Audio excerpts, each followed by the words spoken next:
Lecture 106 Naini की insult. अपनी mom की आवाजें सुनकर बंटी वहीं रुक गया। बंटी के साथ साथ रेहा और शिखा भी हैरानी से पीछे मुड़कर देखी। उन्हें तो पता भी नहीं था कि बंटी उन दोनों का पीछा कर रहा है। इधर नंदनी गुस्से से बौखला हुई बंटी की ओर आई। बंटी हालत देखकर शिखा रेहा के कानों में धीरे से बोली, लगता है आज बंटी की घंटी बजने वाली है। शिखा की बातें सुनकर रेहा हंस पड़ी। बिल्कुल सही कहा तुमने, बंटी भैया के साथ ऐसा ही होना चाहिए। बंटी, तुम रेहा और भावना के पीछे पीछे कहाँ जा रहे थे? मॉम, आपको कोई गलतफहमी हुई है। मैं क्यों इन दोनों के पीछे पीछे जाऊंगा? मैं तो गार्डन की ओर जा रहा था और घर का एक ही मेन गेट है। अब बाहर जाने के लिए तो मेन गेट से ही जाना होगा ना।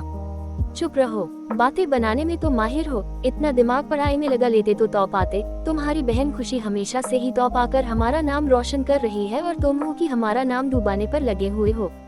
जब देखो आवारा की तरह लड़कियों के आगे पीछे घूमना है। मन तो कर रहा है कि पढ़ाई लिखाई छुड़ाकर फुटपाथ पर छोड़ दूं तुम्हें, तब जाकर तुम्हारे आगे ठिकाने आएंगे। नंदनी की बातें सुनकर रेहा और शिखा हंस पड़ी। बंटी की नजर जब उन दोनों पर गई तो वो शिखा को खा जाने वाली नजरों से देख रहा था। चलो रेहा, वरना ये हमारा पीछा करते हुए कॉलेज पहुंच गया तब तो एक नई प्रॉब्लम आ जाएगी। हाँ हाँ चलो। दोनों वहाँ से कार में बैठे और निकल गए। बंटी बेचारा चुपचाप अपनी माँ की डांट सुन रहा था। शिखा के बारे में पता करने का जो उसका प्लान था वो तो ठप ही रह गया। इधर नैनी रोते हुए कॉलेज से बाहर आए। आज उसने जितना इंसल्ट सहा था, इससे पहले उसने कभी भी इतना इंसल्ट नहीं सहा था। हमेशा से ही उसे दूसरों को बेइज्जत करने की आदत थी, पर आज सबके सामने उसकी बेइज्जती हुई थी। उसे ये सब बर्दाश्त नहीं हो रहा था। नैनी के आंखों से आंसू बह रहे थे। तभी उसके सामने एक कार आकर रुकी। नैनी हैरानी से उस कार को देख रही थी। तभी उसमें बैठा शख्स मुस्कुराते हुए कार से बाहर आया। वो शख्स कोई और नहीं बल्कि आर्यन था। नैनी की हालत देखकर आर्यन समझ चुका था कि नैनी के लिए ये कॉलेज कितना डिसिप्लिन वाला है। यही कॉलेज उसे सही राह पर ला सकता है। बहुत बेइज्जती झेलनी पड़ी होगी उसे। क्या हुआ नैनी, कैसा रहा तुम्हारे कॉलेज का फर्स्ट डे? आर्यन की बातें सुनकर नैनी गुस्से से उसे थप्पड़ मारने के लिए अपना हाथ उठाई। तभी आर्यन कसकर उसका हाथ पकड़ लिया। कितनी बार कहा है, अपनी नाजुक कलाई को संभाल कर रखो, वरना किसी दिन ये टूट जाएंगे तो बड़ी दिक्कत हो जाएगी। आर्यन उसके कलाई को कसकर दबाते हुए बोला, जिस पर नैनी कराह उठी। आर्यन, छोड़ो मेरा हाथ। क्यों कर रहे हो मेरे साथ ऐसा? क्या कर रहा हूँ मैं? मेरा हाथ छोड़ो, मुझे दर्द हो रहा है। अपने हाथ को संभाल कर रखो वरना ये हाथ टूट जाएंगे। कहते हुए आर्यन उसका हाथ छोड़ दिया। चलो चलकर गाड़ी में बैठो, घर ड्रॉप कर देता हूँ। मुझे तुम्हारी हेल्प की जरूरत नहीं है, बस मुझे अकेला छोड़ दो। नैनी, खुद को इतना इम्पोर्टेंस मत दो। मैं तुम्हारा हेल्प नहीं कर रहा, अपना काम कर रहा हूँ। इस काम के लिए मुझे पैसे भी मिलते हैं। वो पैसे तुम्हारे भाई देते हैं। उन्होंने तुम्हारी जिम्मेदारी मुझे सौंपी है। उन्हें मुझ पर भरोसा है कि मैं तुम्हें कुछ नहीं होने दूंगा, वरना मुझे कोई शौक नहीं है तुम जैसी बदतमीज और बेशर्म लड़की की हेल्प करने की। तुम्हारी जगह मैं किसी भिखारी की हेल्प करना पसंद करूंगा, वो भी जाते जाते मुझे दुआ देकर जाएगा। पर तुम उस भिखारी से भी नीचे कैटेगरी में आती हो। वो इंसान पैसों से भिखारी है और तुम हर तरीके से भिखारी हो। बोलने के लिए तुम्हारे पास अच्छे शब्द नहीं है, सोचने के लिए अच्छे विचार नहीं है। अपने फैमिली के दिए हुए भीख पर खुद को 30 मार्का समझती हो। आज तो नैनी का दिन ही खराब था। एक तो रीचा और जय ने उसकी बेइज्जती की थी, उस पर से आर्यन भी उसे खूब बेइज्जत किया। नैनी चुपचाप आकर गाड़ी में बैठ गई। इसे देखकर आर्यन के होठों पर स्माइल आ गई। आर्यन भी आकर कार में बैठ गया और कार स्टार्ट कर वहाँ से निकल गया। पूरे रास्ते नैनी खामोश थी। आर्यन उसे सीधे लेकर उसके घर पहुँचा। घर पहुँचते ही नैनी चुपचाप कार से बाहर आई। उसके चेहरे पर एक अलग ही गुस्सा और अपमान झलक रहा था। इधर हॉस्पिटल में विराज लूथरा छुपकर श्रेया और रजत को बातें करते हुए देख रहा था। अंदर ही अंदर वो गुस्से से जल रहा था। अब उसने सोच लिया था कि वो श्रेया के धोखे का बदला वो रीचा से लेगा। रीचा को वो नुकसान पहुंचाएगा और श्रेया को तड़पते हुए देखेगा। रीचा भी कॉलेज खत्म होने के बाद सीधा हॉस्पिटल ही पहुंच गई। तभी उसकी नजर विराज पर पड़ी जो श्रेया और रजत को छुपकर देख रहा था। रीचा ने जब ये सब देखा तो वो गुस्से से उसके पास आई। आप कर क्या रहे हो यहाँ? रीचा की आवाज सुनकर विराज हड़बड़ाते हुए बोला, मैं तो बस अपनी साली साहिबा और मम्मी जी को देखने आया था। सुना था कि उन लोगों को गोली लगी है, इसलिए उन्हें देखने चला आया। आप उन्हें छुपकर क्यों देख रहे हैं? सबके सामने आने की हिम्मत नहीं है। ऐसा कुछ नहीं है, मैं छुपकर क्यों देखूंगा? मैं तो अभी अभी आया हूँ, अभी अंदर जाने ही वाला था तब तक तुम आ गई। अच्छा, आप इतनी सफाई से झूठ कैसे बोल लेते हो? शर्म नहीं आती आपको? मेहरादी से प्यार करते थे ना, और आज उनके जाने के बाद उनकी छोटी बहन पर डोरा डाल रहे हो। कितने घटिया इंसान हो आप। बकवास बंद करो, मैंने ऐसा कुछ नहीं किया है समझी, विराज चिल्लाते हुए बोला, जिसे श्रेया और रजत का ध्यान उस ओर गया। जब 107 नवीन और अमायरा की दोस्ती। विराज का आवाज सुनकर रजत और श्रेया का ध्यान भी उस ओर गया। रीचा, क्या हुआ? ये यहाँ खड़े छुप छुप कर आप लोगों की बातें सुन रहे थे। जब मैंने इनसे पूछा तो मुझ पर ही भड़क उठे। श्रेया, ये आदमी कौन है? रजत ये मेहरादी के होने वाले मंगेतर थे, बट अब मेहरादी रही नहीं, शायद उसके याद में पागल हो गए हैं। श्रेया की बातें सुनकर विराज उसे गुस्से से घूरने लगा। पागल तो मुझे तुमने किया है, मेरे और तुम्हारे बीच आने वाले को मैं खत्म कर दूंगा। विराज मन ही मन ये बातें सोच रहा था, तभी लखन जी और गौरव वहाँ आ गए। क्या हुआ? आप लोग इतना शोर क्यों कर रहे हैं? विराज, तुम यहाँ आजकल कहाँ रहते हो तुम? ताऊ जी, जब से मेहरा मुझे छोड़कर गई है कुछ अच्छा नहीं लगता, मन करता है कि जाकर कहीं सुसाइड कर लूं। अरे नहीं बेटा, ऐसे नहीं बोलते, जिंदगी बहुत कीमती होती है। मेहरा के जाने का हम सबको भी बहुत अफसोस है, पर हम कर भी क्या सकते हैं। अगर जाने वाले को लौट कर आना होता तो इस दुनिया में कोई भी दुखी और मायूस नहीं होता। मुझे लगता है कि तुम्हें अपनी जिंदगी को एक नए सिरे से शुरू करना चाहिए। कैसे शुरू करूं? मैं मेहरा को भूला नहीं पा रहा, विराज नाटक करते हुए बोला, जिस पर रीचा खींच उठी और मन ही मन, कितना नाटक करता है ये इंसान, खुद भी को मारकर और अब उसके जाने का शोक मना रहा है। मैंने आज तक इतनी घटिया इंसान नहीं देखा। श्रेया भी मन ही मन विराज को कोस रही थी। विराज ने सबकी लाइफ छंद कर दिया था। इधर नैनी जैसे ही घर के अंदर कदम रखी तभी उसे सामने कादम्बरी मिल गई। नैनी बिना कुछ बोले वहाँ से जाने लगी, तभी कादम्बरी उसका हाथ पकड़ ली। सुबह तू बिना नाश्ता किए क्यों चली गई थी? जब मैंने आवाज दिया तब भी तू नहीं रुकी, क्यों? मॉम प्लीज, अभी मेरा दिमाग बहुत खराब है, आप और खराब मत करो। नैनी गुस्से से चिल्लाई, तभी एक जोरदार थप्पड़ उसके गालों पर पड़ी जो कादम्बरी ने लगाया था। आजकल तेरे दिमाग बहुत खराब हो रहे हैं, चल तेरे दिमाग को मैं सही ठिकाने पर लेकर आती हूँ। कहते हुए कादम्बरी गुस्से से उसका हाथ पकड़कर वहाँ से लेकर चली गई। आज तो नैनी का पूरा दिन ही खराब गया। इधर सुहाना ने अपनी नई कंपनी ज्वाइन कर ली थी। आज उसका ऑफिस में पहला दिन था। वो ऑफिस जाने के लिए रेडी हो रही थी।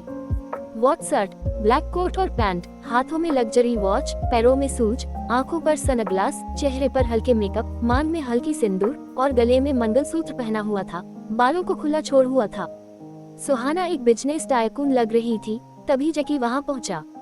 मैम चले? ऑफ कोर्स, सुहाना मुस्कुराते हुए बोली। दोनों वहाँ से निकल गए। सुहाना के लिए पहले से ही सबसे लग्जरी कार खड़ी थी। उसके कार के पीछे 10-12 कार और खड़े थे। सुहाना ये देखकर बहुत ही हैरान थी। जैकी, ये कार? मैम, ये जितनी भी गाड़ियाँ दिखाई दे रही है इन सब में आपके बॉडीगार्ड है, जो आपकी सेफ्टी के लिए रखा गया है। एक्चुअली बिजनेसमैन या किसी भी पैसे वाले लोगों के बहुत सारे दुश्मन होते हैं जो बिना वजह ही दुश्मन बन जाते हैं। कब कहाँ और कैसे अटैक कर दे इसका कोई भरोसा नहीं है, तो सेफ्टी को लेकर नो रिस्क। बट मैं खुद पर डिपेंड होना चाहती हूँ ताकि मैं खुद की रक्षा खुद कर सकूँ। ऑफ कोर्स मैम, आपकी सोच अच्छी है और उसकी व्यवस्था भी हो चुकी है। शाम को ऑफिस से निकलने के बाद आपको कराटे का सेशन ज्वाइन करना होगा, जो आपको हर तरह से इंडिपेंडेंट बनाएगा। Thank you Jackie. Thank you मुझे नहीं बल्कि किसी और को बोलिए, ये सब कुछ वही कर रहे हैं, नवीन सर। नवीन का नाम सुनकर सुहाना चुप हो गई और आकर कार में बैठ गई। जैकी आकर आगे वाले सीट पर बैठ गया। ड्राइवर पहले से ही गाड़ी में मौजूद था। उन दोनों के बैठते ही कार चल पड़ी। इधर नवीन अपने ऑफिस में था। वही बैठे बैठे उसे न्यूजीलैंड की सारी इन्फॉर्मेशन मिल रही थी। रात को जब नवीन घर आया तो उसके कमरे में अमायरा पहले से ही मौजूद थी। अमायरा को देखकर नवीन हैरानी से, अमायरा तुम यहाँ? तुम सोई नहीं? जब दोस्त उदास हो तब दूसरे दोस्त की आंखों में नींद कैसे आ जाएगी? नहीं, ऐसी कोई बात नहीं है। मैं जानती हूँ तुम सुहाना को मिस कर रहे हो। अगर तुम उसे इतना ही मिस कर रहे हो तो तुम भी न्यूजीलैंड क्यों नहीं चले जा रहे? कुछ दिन उसके साथ बिताकर फिर वापस दोनों चले आना। अमायरा, ऐसा कुछ नहीं होगा। मैं इंडिया छोड़कर फॉरेन नहीं जाने वाला। यहाँ मेरी फैमिली है, मेरा ऑफिस है। सब कुछ छोड़कर जाना बिल्कुल भी सही नहीं है। तो फिर सुहाना यहाँ कब आएगी? उसके आने में थोड़ा टाइम लग सकता है। तब तक तुम क्या करोगे? उसकी याद में तड़पते रहोगे। अमायरा, मैं उसकी याद में तड़प नहीं रहा। उसके साथ गलत किया है उस गिल्ट में तड़प रहा हूँ, और कोई बात नहीं है। नवीन राठौड़ का दिल इतना भी कमजोर नहीं जो हर किसी की याद में तड़पता रहे। ऐसा क्यों बोल रहे हैं? जिंदगी तो जीने का नाम है और किसी एक चले जाने से जिंदगी खत्म नहीं होती है। तुम्हें अपनी लाइफ को एक और मौका देनी चाहिए। क्या पता पहले से भी बेहतर चीजें हो। आई डोंट नो, बट अब एक मौका भी नहीं दे सकता क्योंकि इस दिल में कोई भी जगह नहीं बना सकता। कभी कभी तो मुझे लगता है कि जिंदगी तो पहले ही खत्म हो चुकी है, अभी तो बस यूं ही जी रहा हूँ। ऐसे नहीं कहते, तुम हमेशा से ही दूसरों की जिंदगी जीना सिखाया करते थे और अब खुद की जिंदगी जीना ही भूल गए। मेरा छोड़ा, तुम अपना बताओ, कब खिला रही हो अपनी शादी की मिठाई? नवीन, तुम भी खूब मजाक उड़ाते हो मेरा। जब 108 विराज और रीचा में झड़प, श्रेया और उसकी मां को हॉस्पिटल से डिस्चार्ज मिल गया था। लखन जी और गौरव दोनों उनको लेकर घर के लिए रवाना हो चुके थे, साथ में रजत भी था। गौरव, साधना जी और कुसुम एक कार में थे। रजत उसी कार को ड्राइव कर रहा था। आगे वाली सीट पर गौरव और पीछे वाली सीट पर कुसुम और साधना थी। दूसरे कार में लखन जी, श्रेया और रीचा बैठे हुए थे। इस कार को विराज ड्राइव कर रहा था। लखन जी आगे वाले सीट पर, पीछे दोनों बहनें बैठी हुई थी। विराज कार का मिरर थोड़ा सा घुमाया जिसमें श्रेया का चेहरा साफ साफ दिखने लगा। श्रेया ने जैसे ही आईने में देखा कि विराज उसे देख रहा है, वो गुस्से से खिड़की से बाहर देखने लगी। रीचा ने भी ये मिलाया कि कैसे विराज श्रेया को भूले जा रहा है। ये देखकर उसे भी गुस्सा आ रहा था। विराज ने देखा कि श्रेया उसे इग्नोर कर रही है, गुस्से से कार की स्पीड बढ़ा दी। तभी सामने से एक ट्रक आ रहा था। विराज के दिमाग में कुछ खुराफात चलने लगा। उसने कार को इधर उधर मोड़ने लगा, जिस पर वो ट्रक ड्राइवर का बैलेंस बिगड़ने लगा। विराज की ये हरकतें देखकर दोनों बहनें चिल्ला पड़ी, ये क्या कर रहे हो? आगे ट्रक है। मुझे पता है आगे ट्रक है, बट ये कार को पता ना क्या हो गया। जब ड्राइव करने नहीं आता है तो जबरदस्ती ड्राइवर को गाड़ी से उतार कर खुद क्यों बैठ गए? दिमाग नाम की कोई चीज है या नहीं? रीचा गुस्से से उस पर बरस पड़ी। मुझे ड्राइव करना आता है, बट कार में कुछ प्रॉब्लम है, इसलिए शायद ऐसा हो रहा है। अब इसमें मेरा क्या दोष है? अगर ड्राइवर भी होता तो उसे भी इस परेशानी से गुजरना पड़ता। Just shut up damn it, तुम्हारे जैसे नॉनसेंस लोग किसी काम के नहीं होते। एक साइड में कार रोको। रीचा की बातें सुनकर विराज कार की स्पीड और भी ज्यादा बढ़ा दी, जिसे देखकर सभी डरने लगे। उन्हें किसी अनहोनी का आभास होने लगा। रीचा को लगने लगा कि जरूर ये पूरी फैमिली को मारने का प्लान बनाया हुआ है। उसे कुछ समझ नहीं आ रहा था। तभी वो खड़ी हो गई और अपने दोनों हाथों को विराज के गर्दन में लपेट दी और कसकर उसके गर्दन को दबाने लगी, जिसे देखकर सभी शॉकर हो गए। अभी के अभी कार रोक, वरना यही तेरा गला घोटकर मार डालूंगी। रीचा, ये क्या कर रही हो? कार मेरे कंट्रोल में नहीं है तो मेरे हाथ भी मेरे कंट्रोल में नहीं है। कहते हुए रीचा कसकर उसका गर्दन दबाने लगी। तभी श्रेया उठी और बिना सोचे समझे सीधा ब्रेक लगा दी। अचानक से कार रुक गए और उसी के साथ सबके सर में हल्की चोट लग गई। श्रेया और रीचा को कुछ नहीं हुआ। आगे जो बैठा हुआ था सिर्फ उसे ही चोट आई थी। बड़े पापा, आप ठीक हो? क्या? खाक ठीक हूँ। मुझे तो समझ नहीं आ रहा है कि हमारे साथ ये सब अचानक से कैसे हो रहा है। बार बार इस तरह की परेशानियों से तंग आ चुके हैं। अब सब ठीक हो जाएगा बड़े पापा। कहते हुए रीचा कार से बाहर निकली और आगे वाले सीट का दरवाजा खोली और गुस्से से विराज का गिरेबान पकड़कर उसे खींचते हुए नीचे गिरा दी और जल्दी से कार में आकर बैठ गई। पूरे खिड़की और दरवाजे को लॉक कर दिया। एक नजर वो आगे देखी, जहाँ कोई ट्रक नहीं था। रास्ता बिल्कुल साफ था। इससे पहले कि विराज उठकर कार में बैठता, रीचा कार स्टार्ट कर दी और वहाँ से निकल गई। विराज कार के पीछे दौड़ने लगा। अरे रुको, मैं अभी नहीं चढ़ा हूँ। चिल्लाते हुए कुछ दूर तक उस कार के पीछे दौड़ता रहा, फिर थक हार कर रुक गया।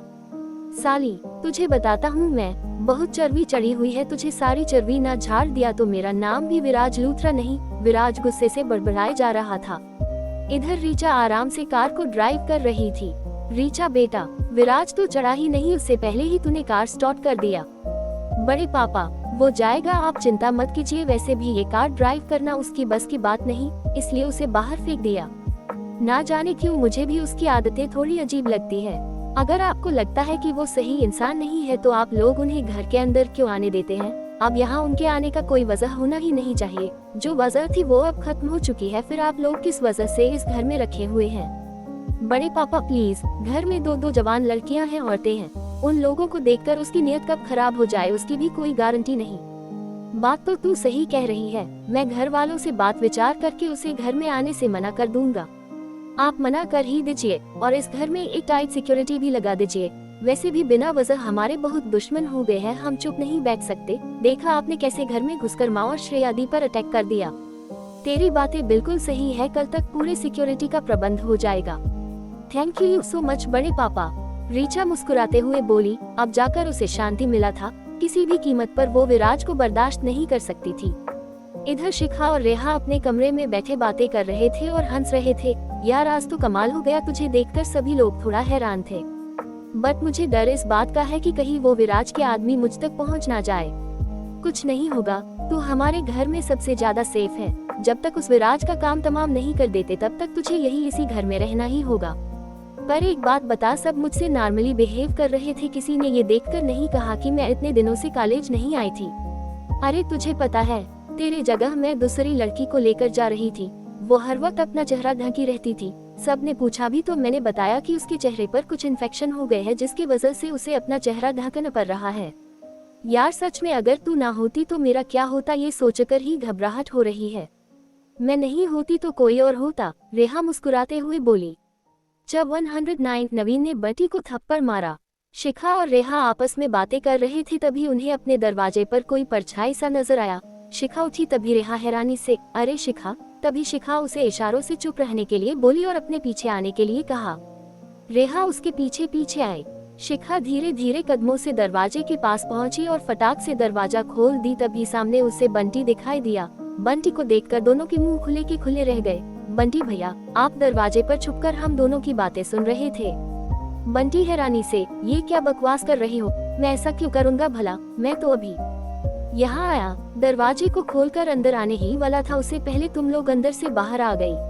ओ रियली, आपकी प्रॉब्लम क्या है? मुझे तो लग रहा है आप पागल हो चुके हैं। रेहा, मुझे लगता है कि हमें तुम्हारे बंटी भैया का कंप्लेन उनकी मम्मी से करना होगा। उन्हें बताना होगा कि उनका बेटा मेंटली अनस्टेबल है। देखिए शिखा जी, मैं आपका बहुत रिस्पेक्ट करता हूँ, इसका ये मतलब नहीं कि आप मुझे कुछ भी बोलोगी और मैं चुपचाप सुन लूंगा। तो क्यों कर रहे हो मेरा पीछा? मैं तुम में बिल्कुल भी इंटरेस्टेड नहीं हूँ। ये बातें तुम्हें क्लियरली बता चुकी हूँ, फिर भी तुम्हें समझ नहीं आती। बस कीजिए, मैं आपका पीछा नहीं कर रहा। ये बात सच है कि मैं आपको पसंद करने लगा हूँ, पर इसका ये मतलब नहीं कि मेरे पास सेल्फ रिस्पेक्ट नहीं है। और एक बात और, आप चेहरे से जितनी खूबसूरत हो ना, अंदर से उतनी ही बदसूरत हो। किसी की फीलिंग्स की कोई कदर ही नहीं है।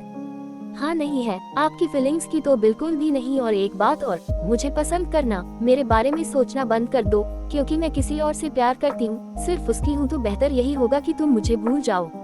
शिखा की बातें सुनकर बंटी के होश उड़ गए, जैसे उसका दिल किसी ने तोड़ दिया हो। रेहा भी हैरान थी, आज तक उसे पता नहीं था कि शिखा किसी से प्यार भी करती है। वो हैरानी से कभी शिखा को देख रही थी तो कभी बंटी को। बंटी को अपने फीलिंग्स पर जैसे कोई कंट्रोल ही नहीं था। वो शिखा के लिए पूरी तरह से पागल हो चुका था। जैसे ही उसने शिखा के मुंह से किसी और की नाम सुनी, वो अंदर से जैसे गुस्से से बौखला उठा। बंटी गुस्से शिखा के दोनों बाहें कसकर पकड़ लिया और दीवार पर टिका दी। रेहा ये देखकर हैरान थी।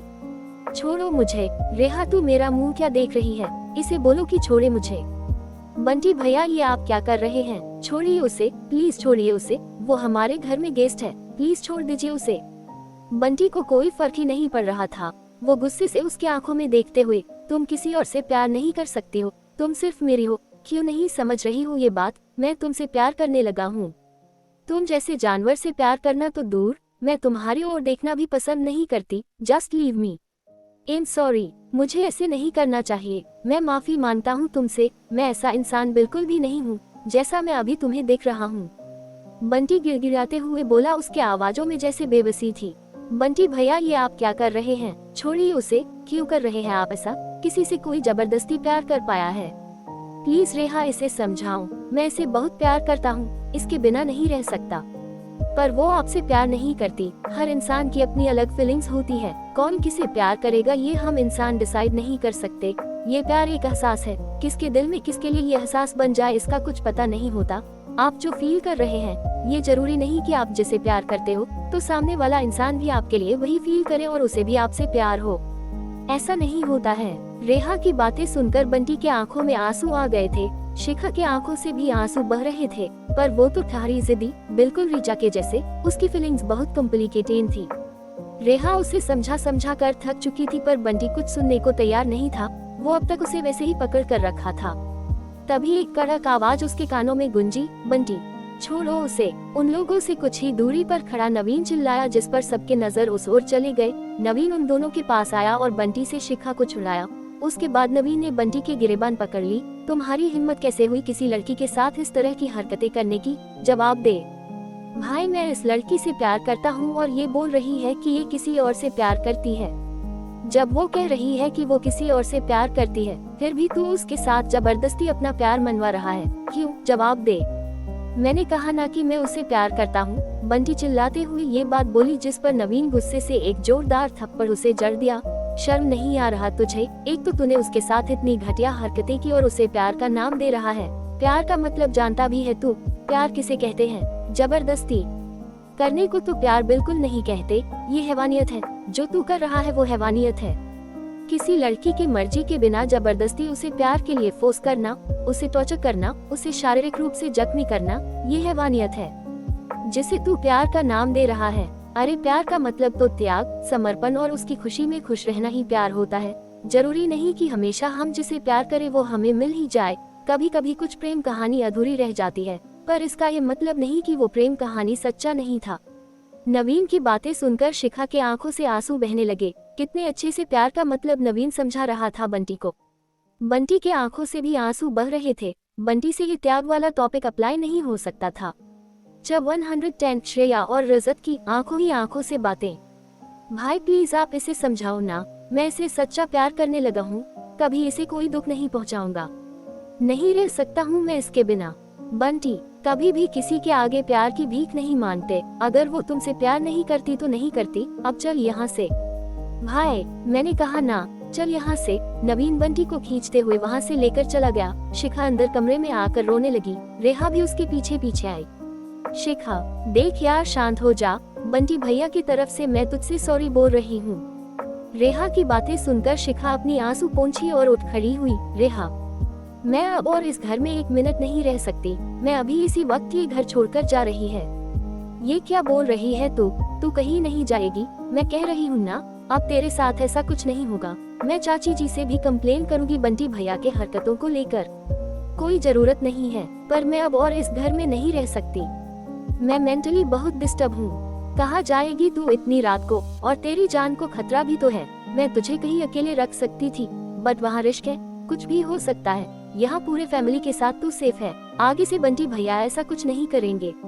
तुझे तो पता है ना कि मैं किस सिचुएशन में हूँ, और उसे इन्हीं सब चीजों की पड़ी हुई है। परेशान करके रख दिया है मुझे। मैं भरोसा दिला रही हूँ तुझे, आगे से ऐसा कुछ नहीं होगा। पर यार तूने आज तक मुझे नहीं बताया कि तू किसी से प्यार करती है। अगर बता देती तो क्या मैं तेरे प्यार को छीन लेती? ऐसी बात नहीं है। अगर मैं किसी से प्यार करती तो बताती ना। मैंने बंटी से झूठ बोला है कि मैं किसी और से प्यार करती हूँ ताकि वो मेरा पीछा छोड़ दे। पर तू तो कभी झूठ नहीं बोलती है, फिर आज बोलना पड़ा है। मजबूरी थी मेरी। रेहा उसके आंखों से आंसू पोंछी और उसे गले लगाते हुए बोली, देख शिखा, तू अपना मूड ठीक कर। अब बंटी भैया कभी तेरे आसपास भी नहीं आएंगे। और तुझे एक गुड न्यूज देनी, कल हमारे घर में बहुत बड़ी पार्टी है। बड़े पापा और चाचा जी कल फॉरेन से इंडिया वापस आ रहे हैं।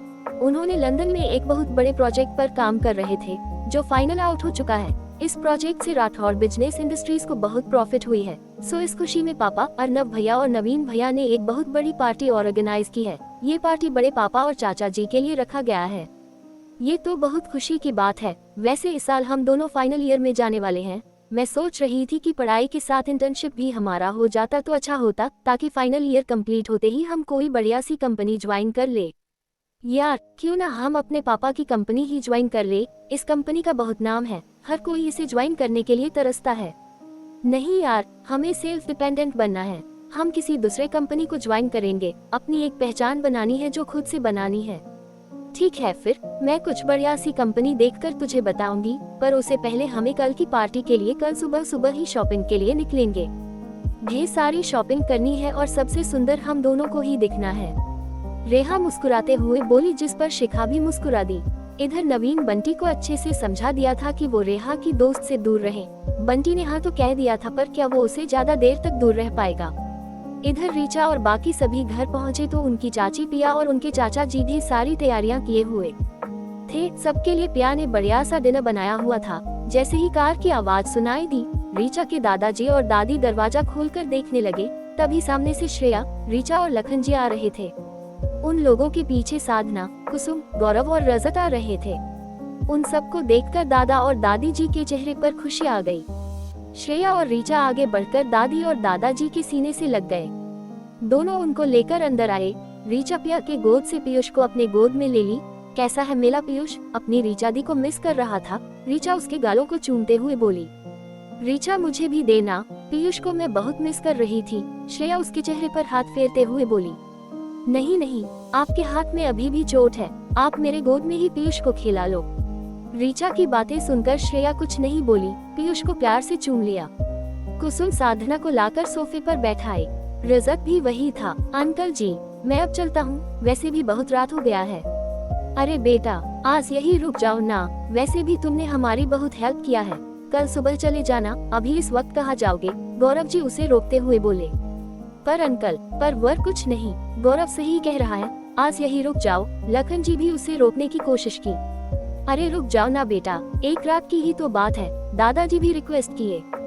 विराज दरवाजा पर खड़ा सब कुछ सुन रहा था और गुस्से से बौखला उठा था।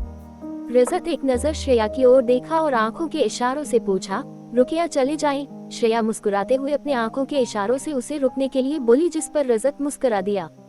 ठीक है, जैसी आप लोगों की मर्जी। पिया ने रजत और श्रेया को आंखों ही आंखों से बातें करते हुए देख लिया था। ऋचा ने भी ये चीजें नोटिस की थी।